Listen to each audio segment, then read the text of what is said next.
Welcome back to another episode of the Adventure Athletes podcast.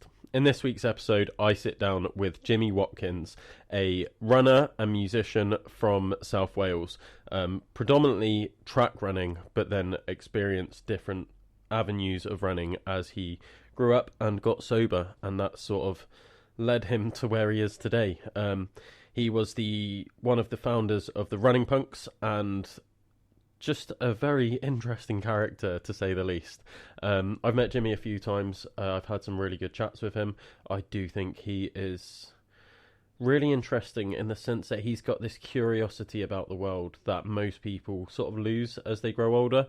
So I was really interested to chat with him today and see sort of where that curiosity stems from. It was a really interesting podcast. He did have to bring his kids though, so there are moments where his kid comes in and joins in on the podcast, which some of you might find entertaining. Definitely a new experience for me, but overall it was a really good podcast. I really enjoyed sitting down with Jimmy and getting to pick his brain a bit about running and a lot of other things, to be fair, especially our jump club, which you'll hear more about towards the end of the podcast. Yeah, I definitely had a laugh on this one. Just before we get started though, let's talk a bit more about Adventure Athletes. We are doing a load of different things this year, from events to outdoor activity days, coaching, sports massage, and we are going to be selling some of our merch. So you'll probably see like a bunch of stuff that I wear has got the AA logo on it. We do 4 sales a year of our merch. We make them to order. So yeah, if you guys want anything, head over to Adventure Athletes Training Instagram account and you can drop me a message and pick up some merch. Orders will run out at the end of January.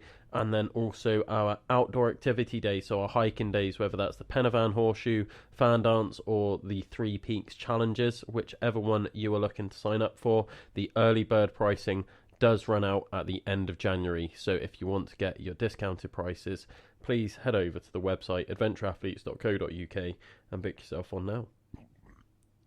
But for now, enjoy the podcast. What was your call to adventure? My call to adventure. That's a good question. Probably sounds a bit. Does it sound a bit lame? I don't know. Probably there was like a moment in my childhood where I realised that my running was like impressive to people. You know, there was like a little bit where we'd stolen something from a supermarket and we were being chased, and I remember running past a bus stop that was full of the cool girls from school, and I just sprinting past. I was going for it, and I probably didn't realise I was fast, and I heard them like, look how fast Jimmy is. And I think I was like, oh, that's kind of cool. I didn't realise, like, oh my God, I've suddenly got something that's a little bit different. So I guess that was the thing that made me fall in love with running from a really early age, which is like the excitement of it and how it gave me a little bit of personality, because I was like a really shy kid. I got picked on a bit in school, and running just gave me this thing that I could just go to and it would bring something out of me. But I guess like a real call of action would have probably have been, oh my God, there's like several moments. But I would say one of them was like I got a scholarship to Millfield in Somerset, like a boarding school. I went there for sport, and I think going there I really struggled at the start because I really enjoyed my life in the valleys, and suddenly I was in Somerset with like a lot of rich parents' kids and successful people, and I really didn't feel comfortable there. You know, I had like, my parents bought me like a suit from M&S, and I was pushing the boat out, and then I was finding out the students were wearing like Armani suits and stuff. So I really felt a bit like, oh, I don't think I belong here. And I remember phoning my dad. This was when mobile phones first came out. So I phoned my dad, and I was kind of just saying, look, I don't think I can do this. I think I need to come back to the valleys. And he was super supportive, and he said, like, just give it a couple of weeks. And I think that might have been my call to action. That might have been me leaving the Shire. I was like, right, I'm going to give this a go. And throwing myself into school life there just, changed me as a person completely changed me. Changed the way I see, like, opportunities and what it means to be, like, creative and, like, expressing yourself. So, yeah, that was it. Just realising, okay, I'm gonna resist the call of going back to the valleys where I know everybody and life was quite comfortable and easy, and I'm gonna throw myself into this completely different world and see what happens. And that's where I fell in love with athletics as well. So, yeah. So where did that then take you? So you've had this like little comfortable life in the valleys, known for being like pretty fast, and then you get thrown away to school in Somerset with a scholarship, and where does that lead you? So I mostly went there on a rugby scholarship. Rugby was like my main sport as a kid. I played like rugby for Welsh schoolboys and stuff. So I went there to play rugby for the first team in school. And it was while I was there that they had this thing where when the rugby season was over, you had to pick another sport.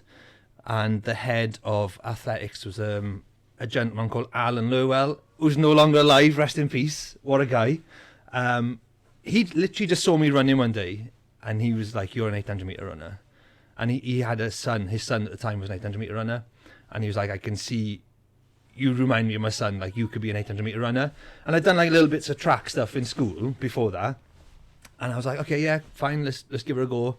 And I just started training with him, and like final of English schools in my first year, final the next year, and then I think you hear my daughter crying. And that was when I really just realised, like, oh yeah, athletics is the sport for me. Maybe I carried on playing rugby, and I went to Australia to play rugby for a year. But when I came back, I'd had this like taste of like, athletics is a sport that suits me. So maybe after 2 seasons of playing rugby, I just went back to 800 metre running. Yeah. How does that transition work for you? Because like you're going from quite a dynamic sport in terms of like there's lots going on with rugby, right? You got to throw, you got to catch, you got to kick. Yeah. And there's people coming at you and you're trying to dodge people, and then it's like, oh, now I'm running around in a circle. Yeah. To this day, like if I see any old footage of me running a track, I still think I run like a rugby player. I still think like even now I don't think I have a runner's technique. I still feel like I'm running like a centre or a wing who's kind of warming up. I loved it. And it's funny though, because a lot of people said like, oh, it's going to be really weird going from a contact sport to athletics. But when you get to like a higher level of 800 metre running, it's really physical. It's really physical. I remember cutting my finger open in a race because I was running behind a German guy who was so tall. His spike hit my hand as I was running behind him. So there's little things like that. And like, I remember the first time racing like Kenyans and stuff, they would use their elbows quite a lot. And you've got that kind of merge on 800 metres. We all go into one lane and there's a lot of pushing and shoving. So I feel like, obviously nothing compared to rugby, but I really relished that part. And I always started races quite slow, because I'm slow off the mark anyway. But knowing that there was this bit coming up where it could get a little bit physical got me a bit excited. So it gave me something to look forward to. But yeah, in terms of like, obviously you don't have to catch balls, you have to tackle people. But I think you do have to have like an awareness of what's going on around you, particularly in really competitive races. You know, you'd be boxed in. So I think a lot of that, what's the term? You know, like when your perception can pick out little gaps and stuff. Oh yeah. I think that transitioned really well to running, because a lot of my early races I would kind of win or whatever by finding a little gap and suddenly going through it. Yeah. And I like to think, oh, that's my rugby background, you know. But I never dived over the finish line. I'm like fascinated by track at the minute because I'm really new to track. Like, I've just started doing it for a bit of fun. I've started making YouTube videos. Okay. And the first YouTube video I made was doing a lap of the track at different world record paces. So starting at the 100 mile and then going down and seeing how far up the world record paces I can get. Yeah. Can you do the marathon one? I got marathon. Yeah. I got half marathon, and I think I just about scraped 10k. Okay. And then beyond that, I was like, how are people running faster than this, especially for that distance? Like, when I did the 50k world record pace, I remember finishing and I was out of breath, and I was like, I've done one lap of the track. They'll be doing 125 essentially. Crazy. So what pace are they doing then? How quickly is a lap? Oh, I think the 50k lap was like 105. No way. Something like that. I got it down to like 101, my Strava said. Wow.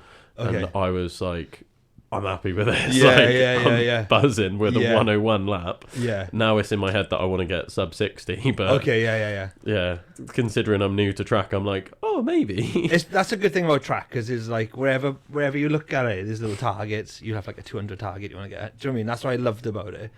Yeah. More than rugby. Rugby was like you relied on your teammates.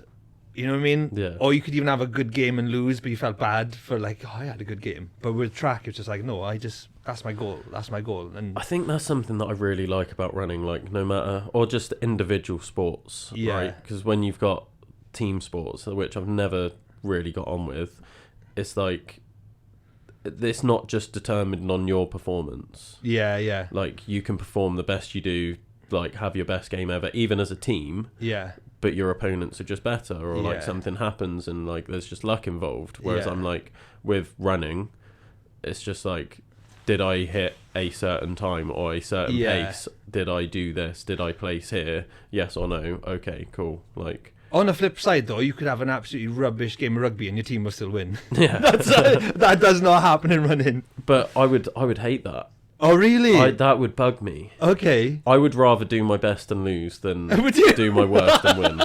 Like, it would seriously bug me. I just want everybody else around me to be happy. That's my problem. That's my problem. If the whole team is happy, or if coaches are happy, my parents happy, I was like, okay, we're good. Yeah. Yeah. I was like, I still am pretty much. I'm a very like optimistic person, and I mean, I could get a good cinnamon bun and it makes me happy. Yeah, get on. All right. You have some. Okay. Thank you very much. Bye bye, Stinky. See you later, Stinky. You get some good sound bites from him. Yeah. So yeah, I've always like just been like, I'm loving this. This is great. What a good experience. This is really good. And I feel like in a team setting, I really like the idea of like, let's make everybody else happy. Let's make everybody, Okay. She's off on one now. She sit down in here now. Answer some questions. Yeah. Yeah. I forgot what we were saying. I've never got on with team sports. Okay. Like, ever. I wasn't a very social But you're building kid. like a community. That's like a team. Yeah, but it's like, I help individuals, right? I help them with their performance, and then I just bring them together and we have a good time. Is that how you see like a running community then? Does it not feel like this is like a team? Do you think it's like loads of individuals who you're helping improve, and then guess they are doing the teamwork for you? Do you know what I mean? Because I've certainly felt that in the past, where like a running community, I've always felt like, my day-to-day thing is to like help individual people or inspire individual people. And I've always felt like the community is something that exists outside of me. Yeah. Like to the point where I would do like group runs and I'd feel like, is it okay that I'm here? Do you know what I mean? Like, is everybody cool with me being here? Like, is it right? Because that community thing was just something that other people worked on. I guess other people have always needed it more than me. I've never, saying that though, recently I've fallen in love with the idea of running with lots of people again, but for the majority of my return to running was very much like a lone pursuit, because I had so much shit to work out. I didn't want to burden other people with my problems. Yeah. I've never really thought about it like it, to be honest. Yeah. I've always just seen like running's a thing that you do. Yeah. And it's cool that you get to run with other people. Yeah. But at the end of the day, it's you and your performance. Like, when you turn up to a start line of a race, it might be different in track, but like with ultras and stuff, like you turn up. Okay. Give us 5 now. Go back in there with your brother. Go on. No, I No? want to hug you. Okay, give us another hug. And you open this. Sorry about that. It's alright. Oh, thank you. Go on then.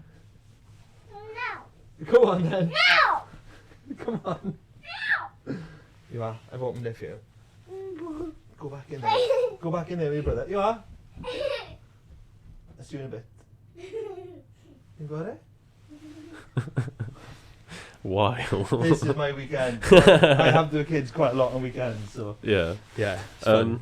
Yeah, so like when I turn up to the start line of an ultra, it's not like you're then working as a team, like you've got your crew and everything. Yeah. But with the other people on the start line, you're not like, oh, like, let's work together. Like, Right, we're doing okay. this together. It's So like, you ultra are runners, racing. I thought ultra runners were far more like we would do this together, even though you're racing. It's probably my mentality, to be fair. You're too competitive. I'm that's what it is. hyper competitive. It's gymnastics. It's been way before I started Is it? coaching gymnastics. Like, 'Cause I've always thought like ultra running.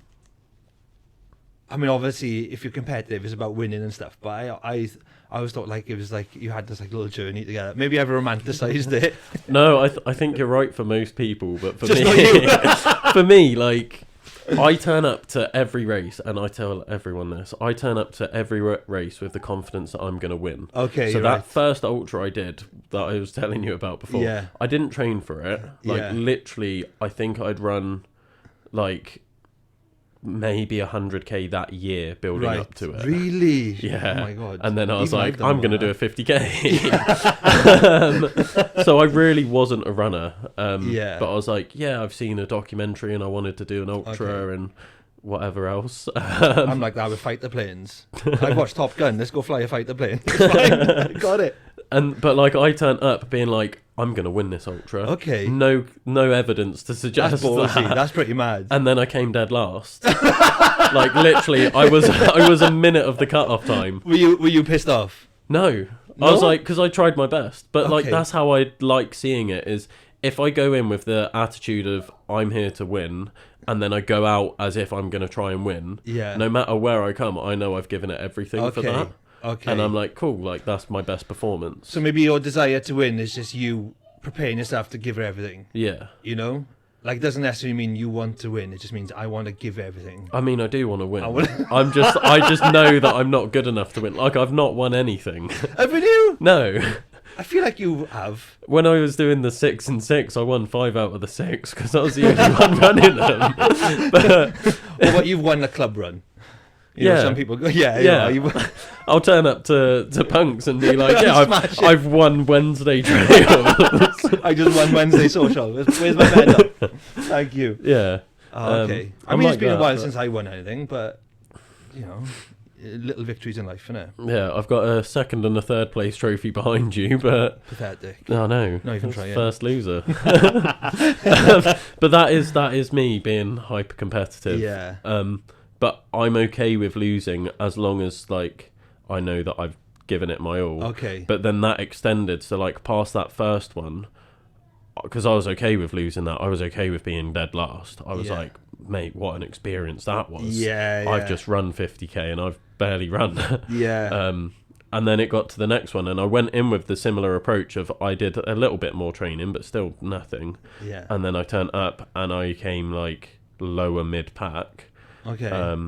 And I thought I was going to be okay with losing because I went out hard and I gave it everything on the day. And then I was like, oh, but I could have done better if I actually trained. Yeah, right. And then okay. it started falling into my training, and I was like, well, now I have to train hard Yeah. to know that I've given it everything, because otherwise I haven't given it everything. I've just Yeah, turned yeah. up and punished myself for nothing. Yeah.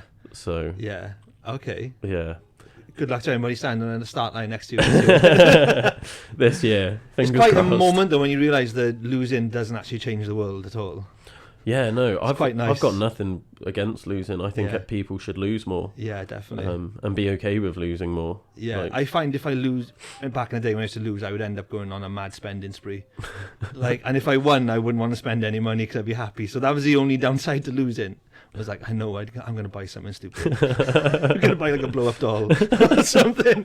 I'm going to lose my mind. But other than that, nothing changes about the world if you lose. It's quite a Yeah. nice thing to know. I used to explain that to my gymnasts, is we'd be like mid competition and they'd be stressing because they fell on a piece of equipment or whatever. Yeah. And then they'd be stressing, and I knew it would affect the rest of their competition. And then I'd just sit them down and be like, what happens if you win tonight? And they're like, Yeah. oh, what do you mean? I was like, when you go home, what happens? They'd be like, oh, well, I'll like sit down with my family, we'll have dinner and blah, blah, blah. And then I was like, what happens if you lose tonight? Same. And then they're like, oh, it's the same thing. I was like, so you're not getting kicked out if you lose? And they'd be like, no, that's ridiculous. And I'm like, yeah, exactly. So like, just come here and do your best. And like, I always say to everyone, the winning's in the training. Yeah. Like, that decides if you win or lose. Yeah, totally. The showing up and competing is just Right, So, this is me enjoying what I've worked yeah. for. I always saw like race day as like performance day, you know, like you've done all the training so you can just really put on a good show. And that was what I loved, particularly about indoor running, because I felt it was more laps, you got more for your money. And I would It's the same distance, but yeah, same distance, but it's like that thing with pizza, innit? If you have like if you have a pizza and cut into 14 slices, I won't be able to eat it. But if you cut it into 12, I'll eat it. It's the same size pizza, it's just less slices. On the running track, it's 800 meter, but it's for like over 4 laps. I'm like, oh yeah, cool. There's more of a chance to put on a little show, and that was generally how I. Here's a saw track question, racing. then, because I try and figure this out for myself. Is say not that you're inclined to, but say you want to run 100 miles, Yeah. but you want to do it as a loop. Yeah. Would you rather do like round a track, so 400 meters, or do like a mile out and then a mile back? Like what Well, one out and appeals back, to you? not my loop. Or it could be a loop, or however it is. Like the only times I've run 30 miles twice in my life, and I've always done it mostly around laps. I think doing an actual 100-mile in like a straight line or wherever, or 50 miles down, 50 miles back would break me, because I have this thing where I generally encounter bits of landscape and I feel like they're haunted and I'm not meant to be there. So there's like parts of runs I go on now and I'm like, it don't feel right here. And I generally now I struggle with the fact that this landscape doesn't want me here. There's parts of Pembrey where I run around in, I feel a bit like, nah, it's probably a big cat waiting. So the idea of going like 50 miles, I just know I'm going to cross a lot of parts of terrain where there's like my ghost there or something, or my past self is waiting to trip me up. So nice loops feel safe for me. I can pee in every corner and it's my territory. Yeah, definitely loops. Yeah. Yeah, 100%. But bigger or smaller? Not a track. Track would be ridiculous. So like a mile. Okay. A mile loop, I reckon, yeah. Because I did a 50k round a track, and I quite liked it. All right, quite relaxing, or? I just zoned out. I like went. I'm not quite there in the head, as most people say. Okay, yeah. I had no music, no watch, didn't track it. I just had a You just counted stopwatch laps. and a box of food, and every 10k's 25 laps. Is it? Yeah, something like that. Yeah, so I would do 25 laps, and then I would open the box, note down the time on the stopwatch, and then my God. I basically, like, I realised at the end as well, I didn't drink water when I did it as well. The only liquids I had was pickle juice.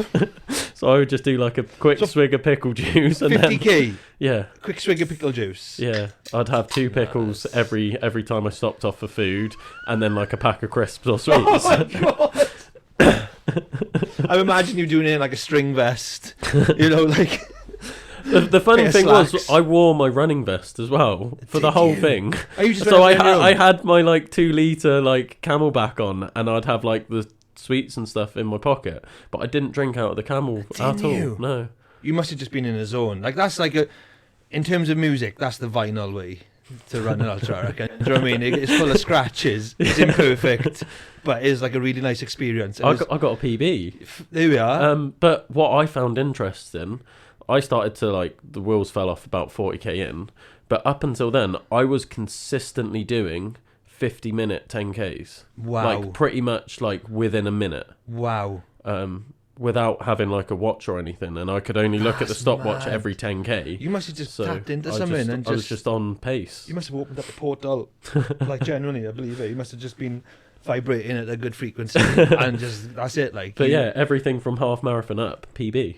crazy. Like What track was that on? King George. They should put like a blue plaque on there. Well, no one knows I did it really. Like, this Well, is they the know first enough. time I've spoke about Is it it? publicly. So Next time we do it, invite me up. I'll come up. I'll do every other lap or something. yeah, sound. Mm. I'll definitely call you Yeah. up. My dad built that track. I remember you telling you that. messaging. Yeah. That's yeah. class. Yeah. He It's was a like, good track. Yeah, it's amazing. It's amazing. He was working for the council and he was like, because I used to be a red grav, like a red ash track when I was younger. And I always liked going up there, and I actually did some track sessions up there. I think it was, am I making it up? I'm sure it was like gravel. No, maybe it wasn't a proper running track. I think it used to be gravel. I think it was gravel, then it was like a pretty bad running track, and then... Yeah, then more recently they've upgraded Yeah, it. my dad was like, we're doing this, and I remember we were looking at photos of the running track in Oregon, the Nike one. I think he's on like Hayward Fields or something, and yeah, for inspiration, and yeah, and he just went off and built that, and it was like that's Cool. amazing. Yeah, and I see so many people running and videos on it. Yeah. And I'm like, in my head, my dad's like an artist for making that place. Do you know what I mean? I'm Oh, like, I love that track. yeah, it's class. so good. It's so good. And the fact that it's just free and anyone Yeah. can go whenever. Yeah. Like, it's great. I go like middle Not of the whenever, night though. sometimes. I messed up once, and I tried to organise track sessions. Oh, and it And I was phoned some number off the internet, and the guy was like, "Yeah, you just rock up," and then Joe or someone there's said, 2 days a week where the athletics club use it, Yeah. and that's the only times "That's you the only can't go. time." But it's mad. Yeah. Oh, Yeah. There's a little girl there. You want a hug? Come on then. Come on then. We'll have a quick one. No, a long one. No, a quick one. Long one. Go on then. Oh. Thank you. Do you like that? Thank you very much. I appreciate that. Oh, up the nose as well. Good job I shaved it this morning. Go on. Go back in with your brother. Come on. There is hair in my nose, yeah. You see me off. I grew all the hair nostrils because I was driving past Port Albert. Right, sorry. No, it's all right. Yeah, I asked that question because I've got a friend, you know him as well, Dan Morgan. Yeah, oh yeah, God, yeah. So yeah. he done his ultra running round a roundabout. So that's typical Dan style, like nonsense. So he loves that. But then I've got a couple of other mates that have done 100-milers up and down promenades. So one of them did Barry, one of them did the Mumbles. I went to my friend that did Is that the one Ryan in Mumbles? Did Ryan do No, it? he did do an ultra in the Mumbles. But my mate did 100 miles up and down. Ultra in the Promenade. Mumbles sounds like a kid's book. Running Sounds like kids book. I'm going to do it. Ultra in the Mumbles. So yeah, but like I did 40 out of the 100 miles with my mate up and down the promenade, and it's like a mile out, a mile back. Okay. And then That's quite nice. he set out some other ones where he's like, oh, there's like 4 main promenades that I could see ultras being done on, and they're different distances. So he's like, there's one that's like 500 meters out, 500 meters back, or there's one that's like a mile out, a mile back, and like all these different distances. And I've always wondered like which one would be better, like Yeah. the shorter distance, so you do more of them, Oh, but you no. break it down more, so it's like one more lap's not that long. Yeah. Whereas doing like the longer one, it's like, well, I have to do less of them, so it's I think longer. I think less laps. I don't know. For me personally, yeah. like if it was like 1,000 laps, no, 500 laps, yeah, I can do that. I can do 500 laps or something. Yeah. But or just don't do any of them. Just do 5k. Have a nice easy 5k. There's no such thing as a nice easy 5k. Like if you're going for it, Yeah. there's nothing nice about it. It's hard. It's a hard distance if you're going for it. Yeah, Yeah. definitely. I've started trying to, because obviously I coach runners as well, right? And Yeah. I do running plans, and like a few of them have been surprised, being like, oh, why am I doing like track work and sprint work when I'm trying to run 100 miles? Yeah. And I'm like, running efficiency. Like, Yeah, you yeah. build your running efficiency, and then you'll be able to run for longer. Exactly. Good game I'm playing. Oh, that's a good game. Well done. She's got my phone now. She's probably phoning everybody. Phoning my boss in work. Yeah, like track work is the thing I always think of it as, and I don't know another sport where people don't seem to understand it as much as runners. But say you're into rugby or football, and we're going to go to Man City's training ground today, and you see Man City training and they're just doing little passes between cones or little drills. You never think, why are they doing that? Like, that's got nothing to do with like a real football game. But runners, it's kind of like do some basic strength conditioning work. You're like, yeah, but I'm a runner. It's the same. Do you know what I mean? It's like Yeah. it's the equivalent of footballers doing drills, keep ups. Like David Beckham doing keep ups or something. That's got nothing to do with his free kicks or how he can run like 10k in a football match. But it's like a basic skill Yeah. you've got to do. And running, I find it so mad that people question it, and you literally don't with other sports. You could have like a world-class rugby player throwing a tennis ball at a wall and catching it blindfolded, and everyone's like, yeah, see, that makes sense.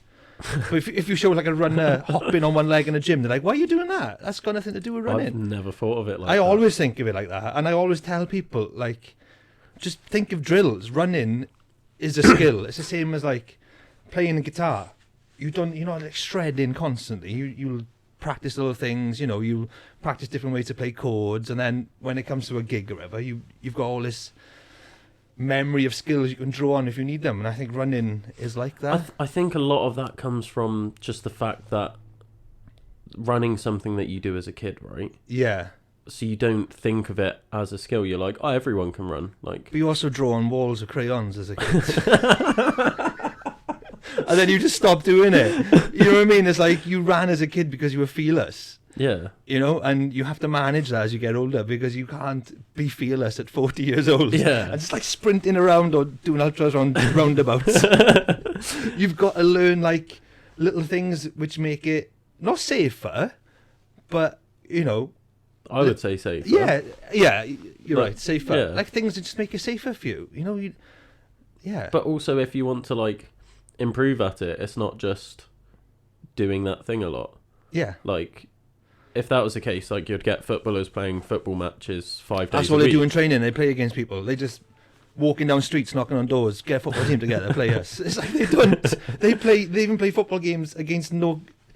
Do you know what I mean? They'll just pretend to play a game against someone. And Yeah. why don't you do that with running? But yeah, I think it's just because like everyone's just seen it as like, oh, I can run, so Yeah. like, why do I need to do other stuff? Whereas it's like when you then give someone a football that's never played football, they're like, oh, this is alien, and then they're like moving a bit like dyspraxic around the football. Yeah. Whereas they're like, well, I can run, and then it's that whole thing of like the entry into running is so low. Yeah. Put a pair of shoes on, you go outside, Yeah. off you go. Yeah. And it can be that simple. It's not anymore with everyone being like, oh, you need a certain drop height and. I've never listened to anything like that. Oh, Yeah. I'm so glad. Like, you're the Yeah. only runner I've had on I there that don't- won't I talk to me literally- about shoes. I did a run club the other day with another running podcast called The Runs, and I rocked up in trainers from Lidl. I run in trainers from Lidl, like, Yeah. and everyone's like, "What?"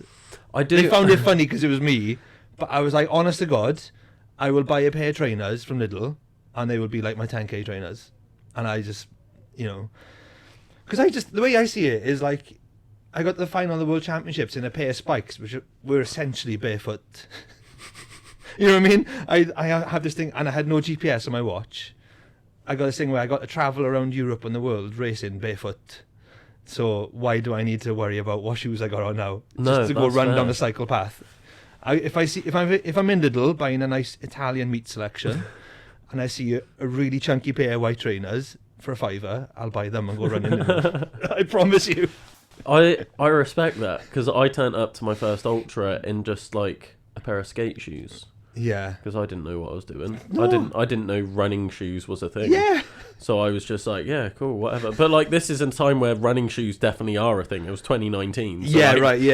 Everyone's on about running shoes. I was just that removed from running. In skate, what skate shoes? They have laces. Yeah. Oh, you're fine. You can run in them, like. So, but like, I never had feet issues, and like, I got my first running blister when I did my 6 ultras in 6 days. I was on day Really? 4, Okay. and I Yeah. got my first blister. Yeah. And like, I've never paid attention to what shoes I have. Like, I've got running shoes now, Yeah. and I've got road shoes and trail shoes. Yeah. Mostly just because they've got lugs, so they're a bit grippier on the Yeah, tracks.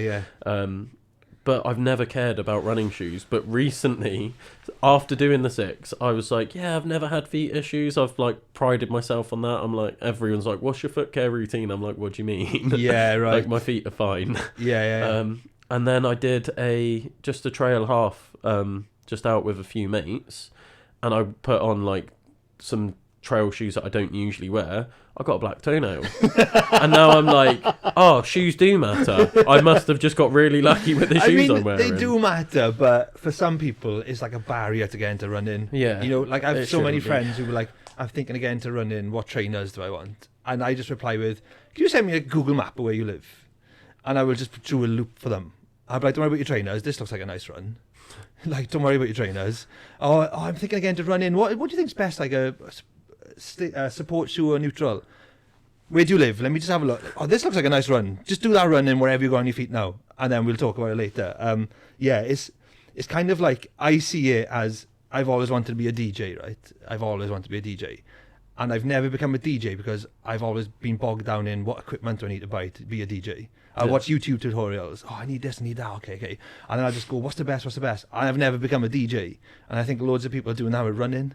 They're like, I'd love to be a runner.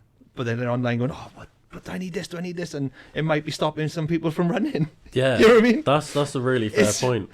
I've never seen that because that's not me. Yeah. Well, exactly. I'm the same. It's not me. But, you know, I have enough messages of people who want to get into running. And that'd be the first. Honestly, the first thing they ask me, what trainer should I get?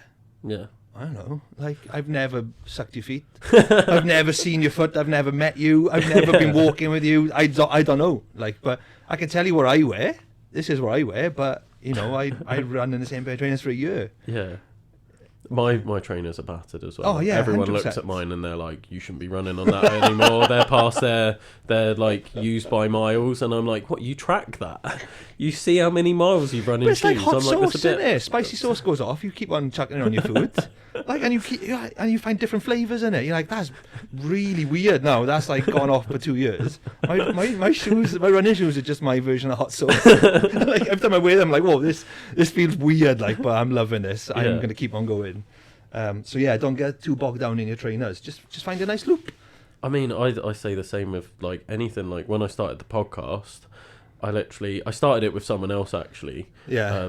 And we like met up. And I was chatting with him, and I was like, oh, we should start a podcast. He was like, okay, like let's meet up next week, and we'll put a plan together, and we'll sit down and talk about it. I was like, yeah, sound like come around my house. By the time he got to my house a week later, I'd bought all the cameras.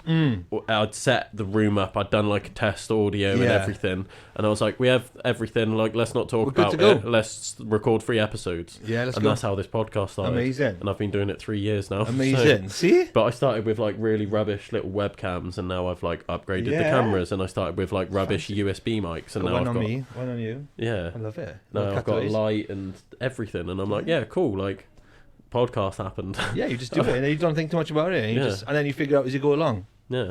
Definitely. Everyone thinks I'm a bit of a perfectionist, but I'm far from it, because it's always the perfectionist who say that about other people. Genuinely, someone calls me a perfectionist, and I'm like, "What are you like?" And then I'm like, "Oh my god, you're crazy. you're a perfectionist."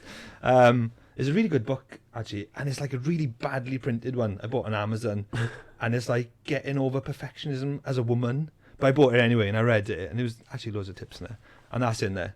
People who call you perfectionist are usually perfectionists because they want you to be perfect. Yeah, no, that makes sense. But my whole thing is finished. I want to finish something. Yeah. So if I'll record a podcast, and then I'm like, oh, what went wrong with that? Okay, like let's make it better next time. Yeah. But I publish it anyway. Yeah. Like I wrote a book about handstands, like how to coach handstands.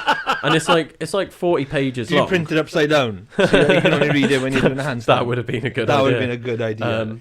But like as soon as I published it, I was like, oh, I forgot a chapter about this, and I like planned like a whole second edition based off of like I've published it and it's out there. What chapter did you miss in a book about handstands? Oh, there's so much. Like getting back on your feet. That's an essential chapter.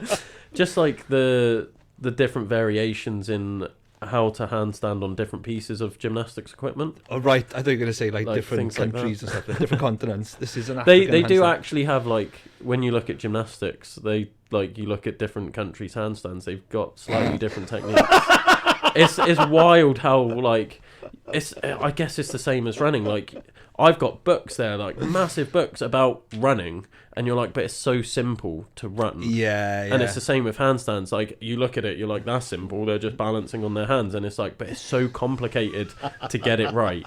I'm always seeing people doing handstands out and about. I'm like, oh, okay, another person doing a handstand. Oh, I'm the worst. When I see someone doing a handstand, I'm like looking at them. I'm like, you're doing this wrong. Like, actually, there was a phase of people doing handstands on social media, wasn't there? Probably. Like with their feet against a wall and.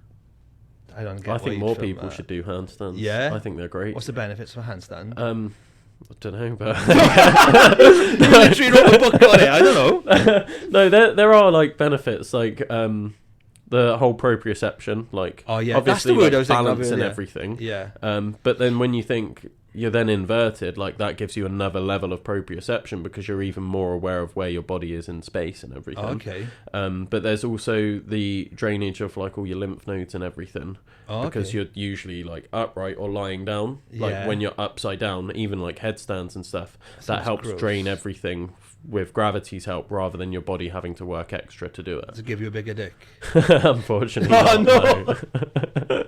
Not that I know of, though. Maybe they should do I some should do research study on in that. Does handstands give you a bigger penis? Yes. That's the official answer. That will get more people doing handstands. 100%. For You see sure. guys doing handstands on nights out. You go to the toilet in a pub, there's loads of men doing handstands. See, you read my book. Handstands for beginners. I see you read Just it. every time before having sex, they're Yeah, just like, yeah. let me have my warm up. I go to the bathroom, Handstand against the Freshen wall. up, have a handstand. I'll be in now. Yeah.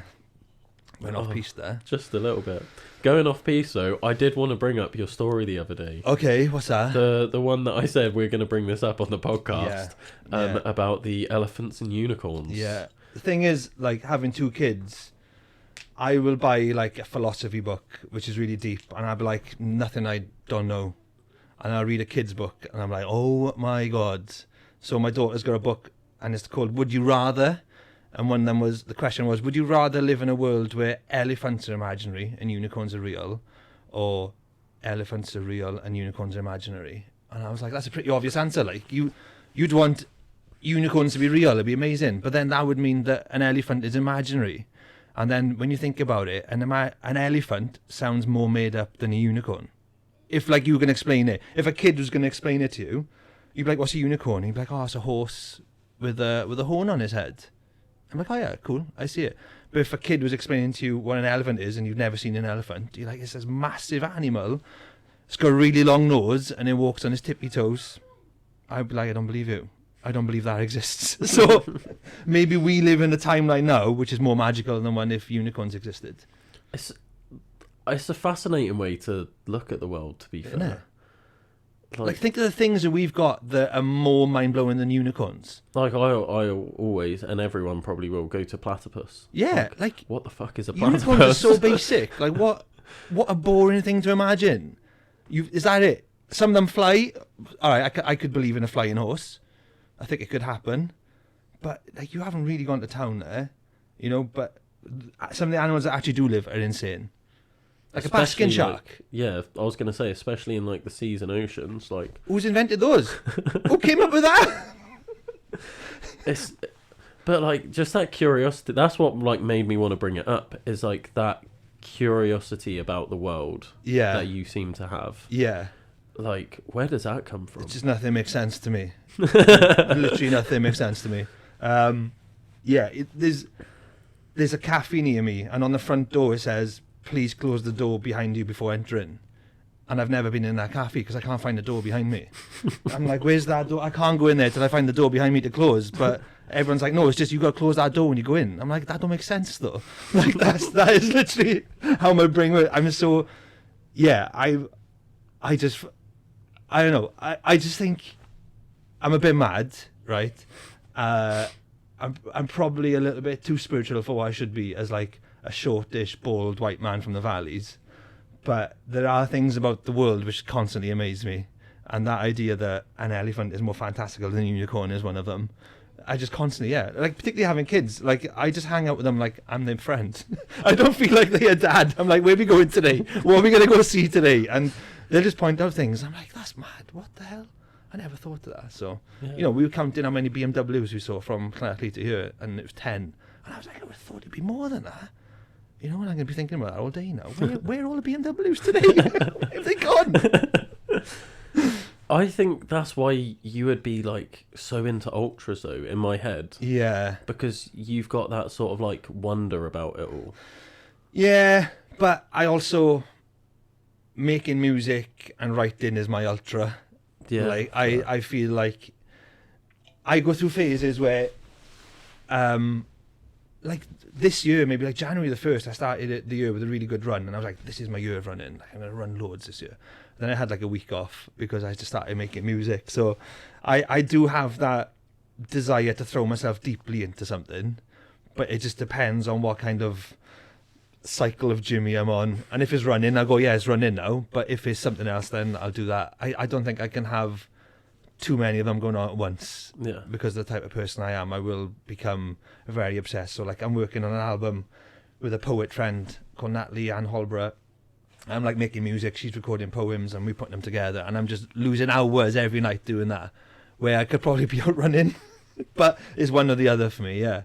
See, I'm probably the same, where I just like, I get obsessed and I'm like, Yeah. yeah, I'm all in. Yeah. But then because I don't have kids or anything, Yeah. I go all in on everything. Yeah, exactly. Which is like what my business does, right? And Yeah. I'm like, oh, like I'm really into coaching, but I also want to run 100 miles. Yeah. But I also want to guide outdoor activity days, and I want to do this. And then I'm just like, oh, I mean, I want to you make can do it. YouTube You got the time videos. to do it. Like kids, I see kids. You know when you see like a meat kebab and it's spinning around and it keeps getting smaller and smaller. I see my life as that now. I got kids. I'm just this kebab turning around, this human kebab, and my kids constantly trim bits off. And I'm like, oh my god, I'm getting.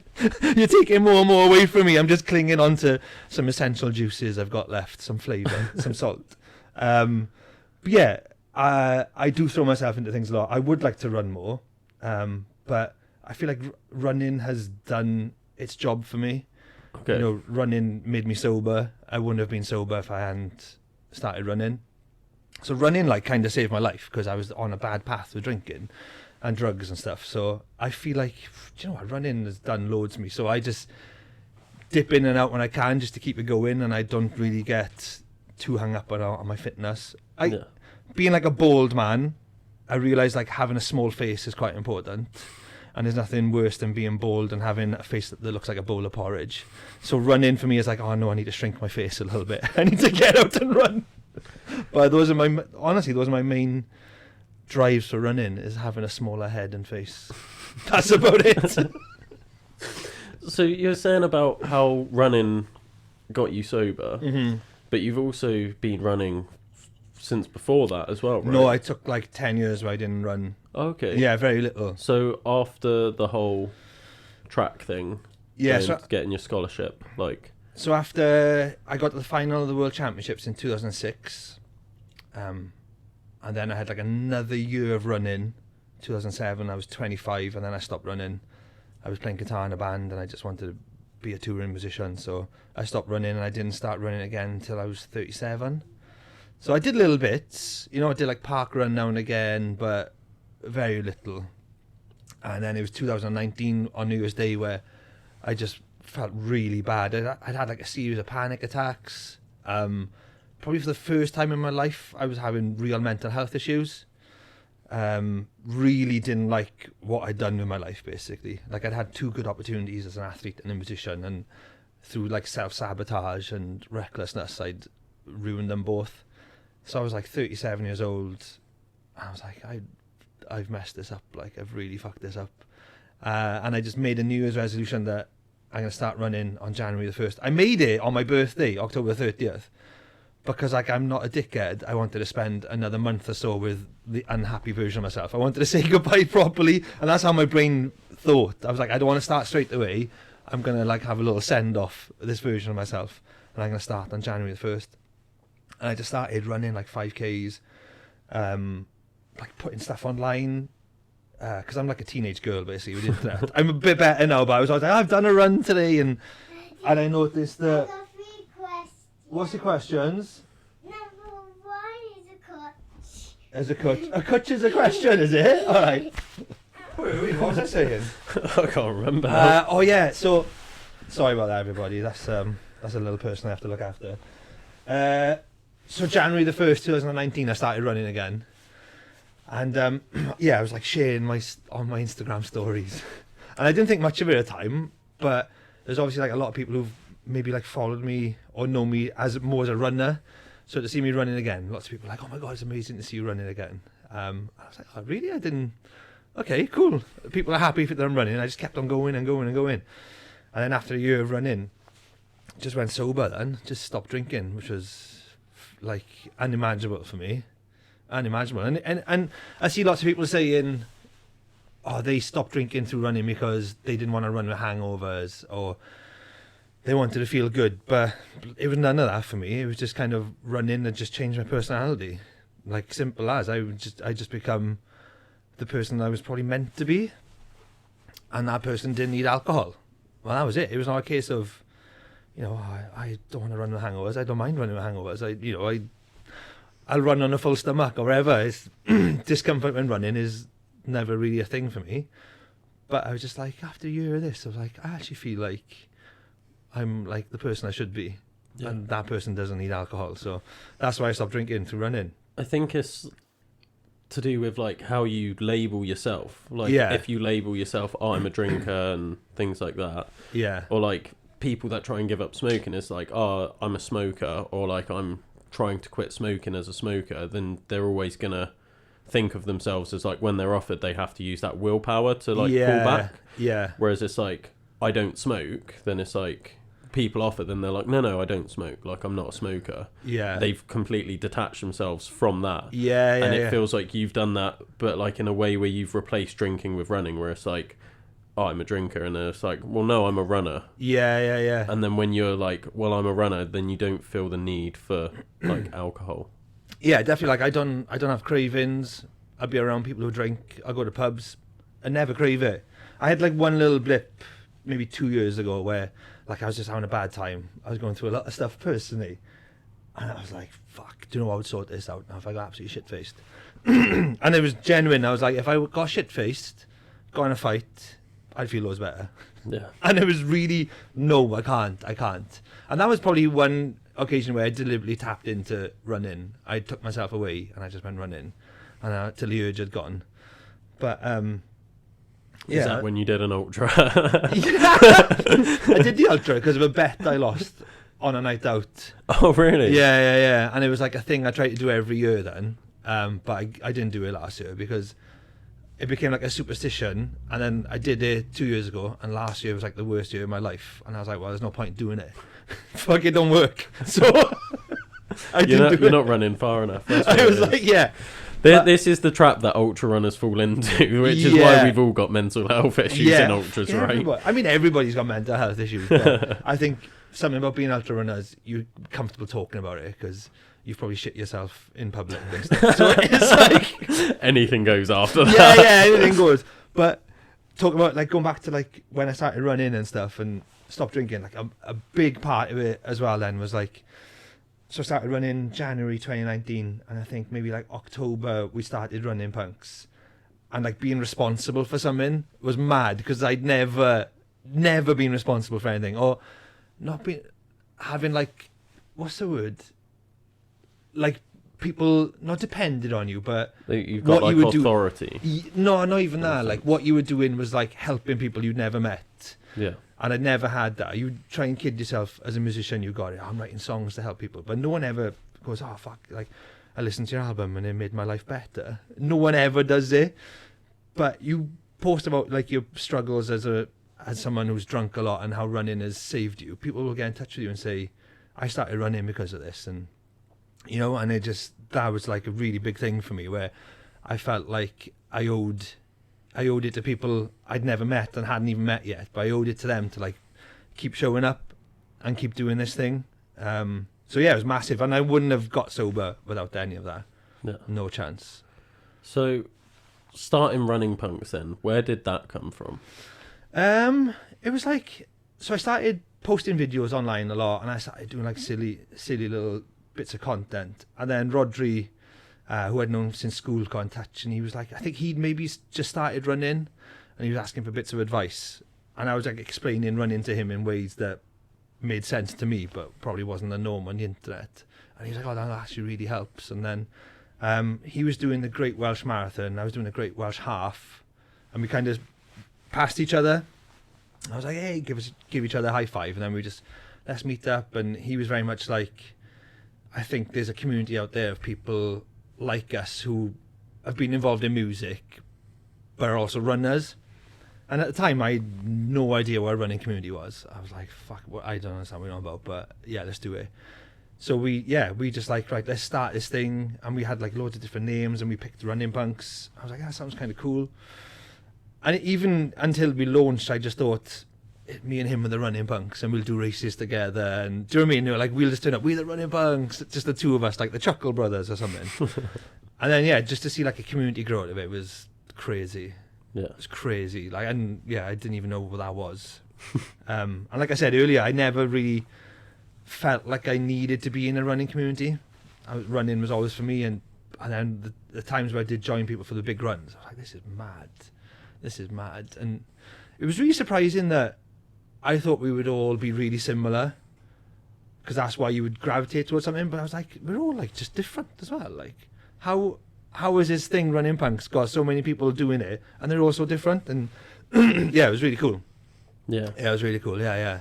It did bring together, like, I've only experienced like a small part of it, because I joined in with like a lot of their group runs last year. Yeah, but it was like class to see how many people it brought together, and they all like really believed in it as well. Yeah. Like, I'd never really experienced that with anything before, unless you'd been like with my gymnastics club, like the people there believe in the gymnastics club, but that's because they're all in it massively.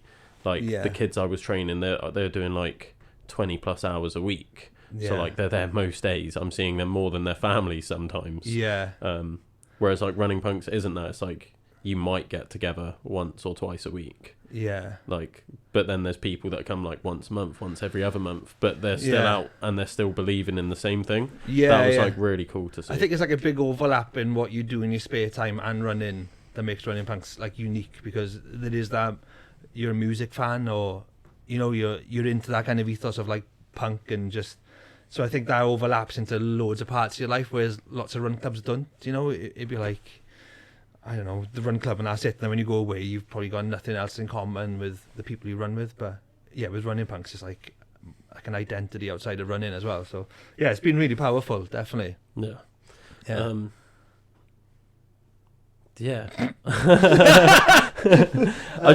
I don't want to go too much into like the more recent politics of Running Punks and how that's gone, so I'm trying to avoid that. No, it's all good. It's all good. I'm like curious about it, but at the same time I don't think this is like the medium for it. I don't even think it's interesting. Like, you know, like I've talked to people close to me about it so much, and I'm just like, it's not even interesting. I'm sorry. Like, I've had to say sorry to people. I'm like, I'm sorry I keep talking about this. It's not interesting. And they're like, no, it's all fine. You get it off your chest. I'm like, it's really not though. It's just life. Yeah. Like, it just happens. And the worst bit for me was like just living with it in private and having to like bump into people, and they would always be like, oh, you're not doing much, what's going on? And I would always be like, oh, you know, I'm super busy at the moment. I'm on the dole. I'm stacking shelves in Morrison's. I haven't got time for running. And I was like, oh, you know, I just need to. But at the end of the day, it's not interesting. Like, that's the bottom line. Yeah, it's not interesting, and there's millions of people who've been through the same thing. So it's just life, isn't it? Yeah, I'll take it back to track then, because this is something, like I said, like I'm new to and I'm really getting into. Yeah, I've probably done like 5 track sessions in my life. Okay. But like, I'm really keen to get better at it. Like, what advice would you give to a beginner getting into track work, whether that's for like more long distance running and they're trying to improve their efficiency, or if they've got like those little goals of like, I want to do a sub 60 400? Man, I would say like the track for me is a place as a runner where you can suffer, and like you can suffer anywhere else on a run. You know, you could really damage yourself on a track in a good way, like to the point where you can't walk and you're spewing. It'd be a bit weird doing that on the trails or on the cycle path. So you can use like the running track as a place to really like do some hard sessions, really go for it, and just, it doesn't matter if you collapse on the track and you're spewing. I always think of like a documentary that was on the BBC years ago with the British rowing team, and literally like rowing on rowing machines till they fall off. Like running tracks, the equivalent of that for running with me, you would push yourself to. But then it's also like a really good social, and it's a really good way to do sessions to time, which works really well on a running track, not just distance. You think on a track, it's 200s, 300s, 400s, but you can actually do like minutes, 3 minutes. So you can get a big group of people running around the track for the same amount of time, stopping, regrouping. And so the track is like, in terms of running for me, it offers the most polarizing options for you. You can either go there and have an absolute beasting, or you can train with a nice group. But I say my tips would be like, don't go too much. Don't go too much to the track. Even as like a full-time athlete, it's probably twice a week. I was Okay. pushing it like a lot, you know, maybe 3 weeks when it got close to competition. But use it for things where you just think, I couldn't do this anywhere else. There's nowhere else I could do this. Yeah, and in terms of like, it's a good way to not so much listen to your body, watch your body running, because it's a perfect surface. You can really like get used to how your body moves, and you can't really do that out and about on roads. Yeah. So track is like, it's almost like Halfords of the run world. You can go there and get your wheels aligned, get a new exhaust, or just chat to mechanics. That's what the track is. It's the car garage for human bodies. Definitely. So with track sessions then, do you tend to, like, even if you're going now not as a professional athlete, Yeah. do you still do the drills and the warm up and spend like all of that time Yeah. doing all of that sort of stuff? Because it's part of the aesthetics of a track, innit? It looks good on a track. You would look weird not warming up on a track. You would definitely do drills. I've never been the best at drills. I remember before the final of the World Champs, kind of like looking at everybody I was racing, and I was like, I can't do any of that stuff. I was just listening to an iPod and just jogging, but like the essentials like high knees, lunges, you know, fast feet. I don't know what the terms are. Skips. Yeah, it's a good place to do it on a track, and definitely like, actually, yeah, you would do a lot of plyometric work on a track. That's really good. So yeah, How important are plyos to runners? super important. Thank you. Super important. It bugs me, right? The people who complain about never having a flying feet race picture are the ones who don't do plyometrics. It's because you haven't taught your feet to fly. It's like, I never seem to get a photo where both my feet are off the ground. Like, are you doing box jumps? Are you doing plyometrics? No. You both your feet are probably not leaving the ground. You're probably race walking without realising it. Yeah, super important. Super important. I think all you got, if you're in doubt about whether plyometrics are important or not, watch a slow motion video of yourself running towards the camera and see how much force is going through your legs. Because how you feel when you're running and how you look to an outsider is completely different. Film yourself like an outsider, look at yourself and go, there's actually a lot of force going through my legs there. And you'll see like, oh, my knees are turning in, I'm quite weak. That will make you do plyometrics, I think. That will make you do it. I honestly, as a coach, I have to really sell plyometrics to any runner that I work with. And I'm like, please do your plyos. Why don't they like it? I don't know. Well, most of them, it's a self-conscious thing. They're like, oh, I look like an idiot, like in the gym doing this. And Yeah, I'm but you look like an idiot running with bad form. Thank you. I'm going to use that.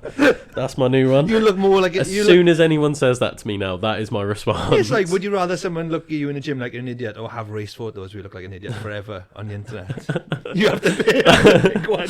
That's a good would you rather there. It is, Put yeah. that in a book. As in my daughter's book, that is.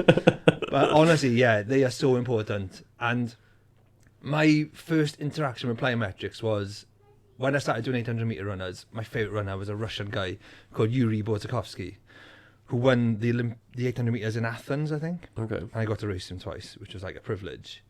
And he talked so much about doing plyometrics, and I'd never heard a runner talk about it before. And I was like, this was kind of like before the internet is obviously where it is now, but there were some clips online of him doing plyometric work, and I was like, what? Like, if he's doing it, I'm doing it. Like, Yeah. because I had like a man crush on him. I was like, I just want to be like him. And yeah, that was my first introduction into it.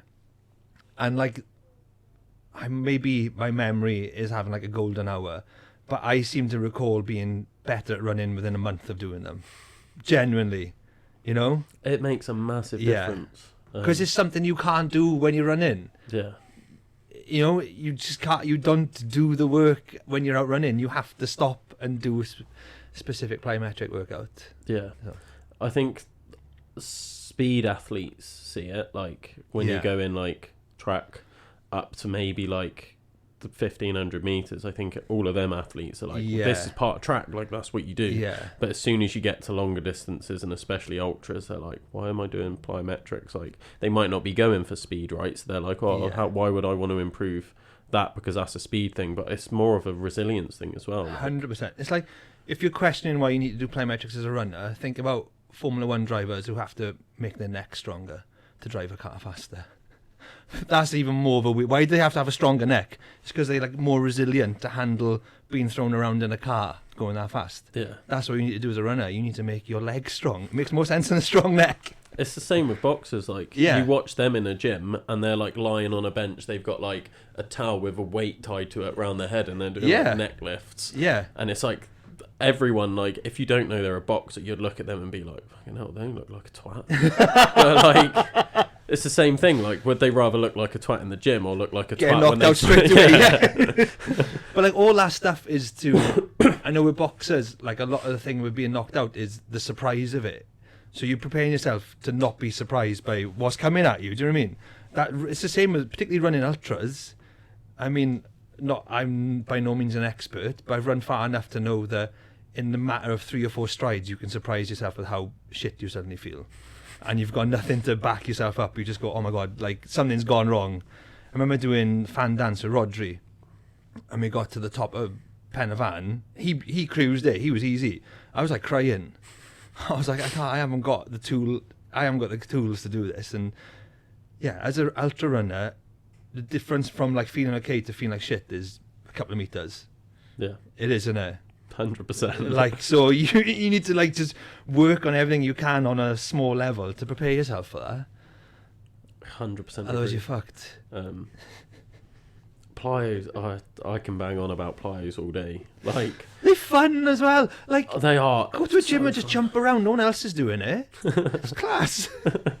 I'm definitely biased though, like, because I used to do free running, like parkour. Yeah. That was like how I got into fitness. Was I Yeah. was like, oh, like I want to jump around and do somersaults and stuff, and I'm like, Yeah. cool.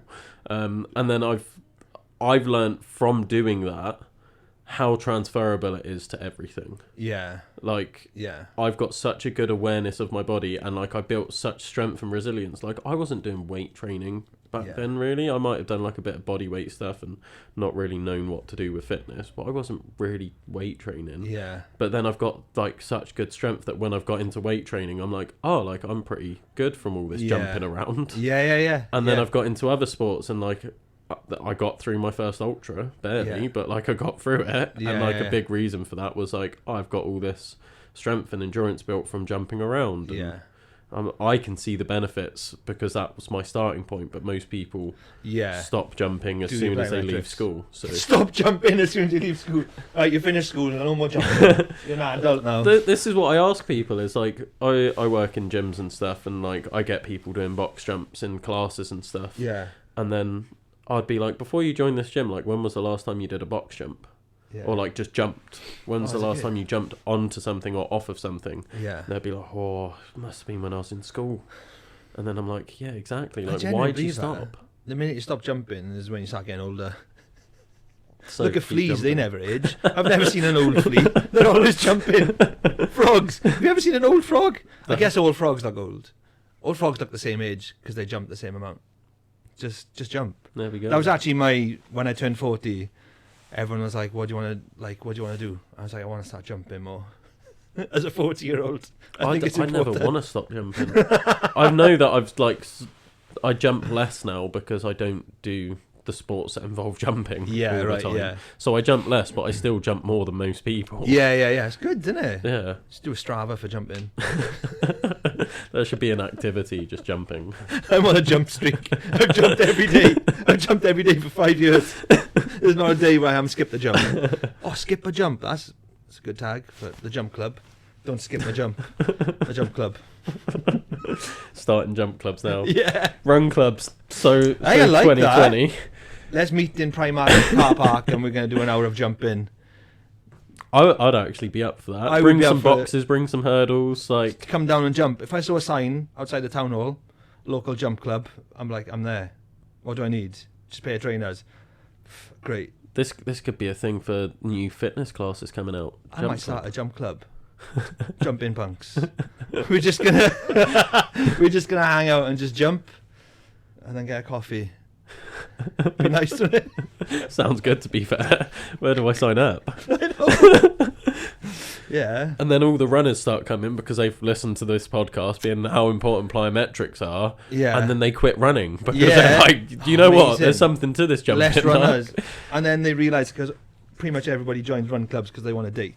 And then I realised like jumping actually makes you really attractive to the opposite sex or the same sex. Like just jumping makes you more attractive, and I was like, you got to get on this jumping craze.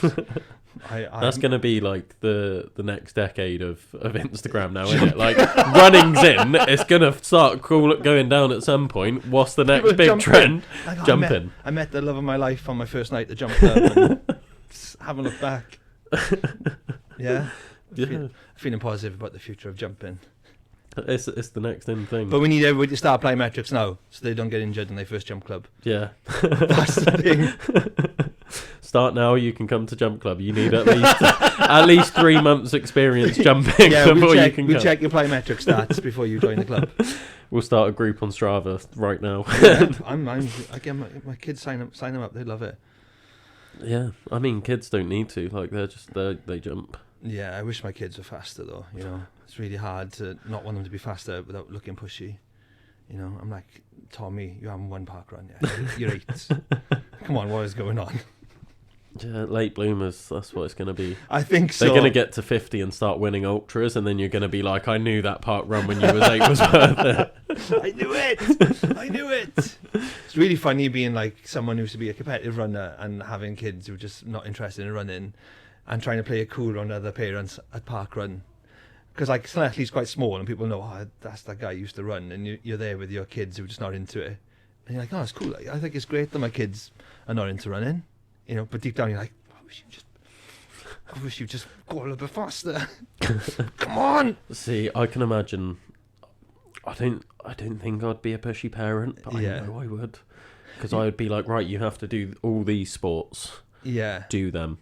But the mad thing is, like, as a sporty parent, you think I won't be pushy. I don't want to be pushy around sport. But the thing that's hard is not to be pushy around is food. I would literally eat like a really hot curry, and I'm like, why are you not eating this? What is wrong with you? Try it. And they're like, no, I don't want to try it, Dad. You're sweating. I'm like, come on, get it down you. Get it down you. Try it. I'm a pushy parent on food. I have no concept of kids' food and adults' food. I'm like, come on, like this. We've got whole salmon here. Come on, like, eat the bones and everything. And the kids like picking it. And yeah, being Never thought of that. Being pushy around sport is fine. Being pushy around food, that's particularly in public. Yeah. I got this thing like where my kids would misbehave quite a lot until I took them to a carvery. And you take kids to a carvery and it's like you've got these chefs coming out of doors full of steam and they all look like pirates. They've all got like big hats on and they're just cutting up meat. And I think it's good to shock your kids into the real world by taking them to a carvery. Just making them sit there and watch these crazy people coming in out of a kitchen with plates full of duck and ham and just cutting it. Go, see, this is the world we live in. This is the world we live in. So, if your kids are misbehaving, guys, take them to a carvery. Not even your kids. Like if you live next to someone that's got naughty kids, I can't promote that. Take them to the carvery. Taking a random. There's a naughty kid in the street, right? Come into a carvery. Take them to the roughest carvery you can find. Sit right in front of the crazy people cutting meat 24/7, and that kid will mellow. That's my top parenting guide. You learn a lot about yourself if you go to a carvery. You do. I'm just putting this out there for context. This isn't a parenting podcast. Do not take parenting advice from this podcast, please. Don't. Picking up random kids and taking them to carveries. Also do it. I'm not insured for that. Like, this does not come back to me in any way, shape, or form. Disclaimer. Don't listen to us. We have no idea what we're talking about. I mean, that's why we're on a podcast, right? Yeah, pretty much, yeah. I don't think anyone on a podcast actually knows what's going on. No. No. So, what's next for you then? What's the next big thing? Next big thing? Yeah. There's always something. In terms of running, nothing. I don't. Well, I've started a new job. I'm working with Front Runner Events. Okay. Who put on Llanelli Half, Great Welsh Half, Great Welsh Marathon, and Swansea Half. So I'm working with them as a creative assistant. Nice. So I'm coming up with like ideas just to get more people running. So that's like my big thing that I'm doing at the moment, and I'm loving. And we've spoke about how we're going to get people to stop running and start jumping. Yeah. Yeah, so don't worry about that. Great job. Yeah. So I did like a series for them in December where I was literally going out running and finding people running and just running with them. I did see that. And that was class. Yeah, it was amazing. Like, it was amazing. Just listening to, like, because I always see people out jogging. I'm like, wonder what's going on in their head. And through work, I was getting the opportunity just to ask people like, "Why are you running?" And yeah, it was really good. So to continue doing more of that, and yeah, just I don't know, inspiring more people to run in my own weird way. That's about it. I just want to have a good year. I just want to be happy this year. That's all I want to do. That's either like a really like cliche thing of like I'm just aiming for happiness, or that's like a desperation. Like, please, just No, it's not desperation. 1 year of happiness is all I want. It's not desperation. I just feel like 2026 that's a nice set of numbers. It's going to be a good year, and I don't know, just keep like, I guess having a tough year has made me realise what is important to me, and what little things I can do to control how I feel on a daily basis. So yeah, 2026 is just putting all that into practice and just having a good time. Nice. That's about it. I like it. Let's start in a jump club. So if you could go back to, we spoke about the call to adventure at the start. Yeah. Now that you've been through that journey, Yeah. like you're Frodo at the end, you've destroyed the ring, you're laying Destroyed the ring. Yeah. Lord of the Rings reference, Okay, obviously. Yeah. Yeah, you're at the end of the journey Hmm. so far. Yeah. Obviously, there might be another call to adventure coming up that you don't know about. We don't Yeah. plan these things. But if you go back to the person that had that original call for adventure, what advice would you give them at that moment? Fucking get a good carvery down here. Before you Go start to the carvery, sort yourself out. Go to the carvery, have a good meal before you start this adventure. I would...